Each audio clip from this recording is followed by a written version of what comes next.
seriously dangerous weather situations. Specially built receivers can be automatically activated by the signal to warn of the impending hazard.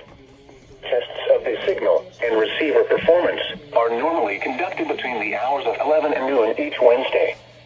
If there is a threat of severe weather, the test will be postponed to the following Wednesday. To provide the most consistent and dependable warning service possible, the warning alarm will be activated for hazardous watches and warnings for the following counties in North Carolina: Bladen, Columbus, Cumberland, Duplin, Harnett, Hoke, Moore, Robeson, Sampson, and Scotland, and in South Carolina for Marlborough and Dillon counties. This has been a test of the NOAA Weather Radio Public Warning Alarm System. We now return you to the normal program schedule. Again, unless your business is to work from home, but The air quality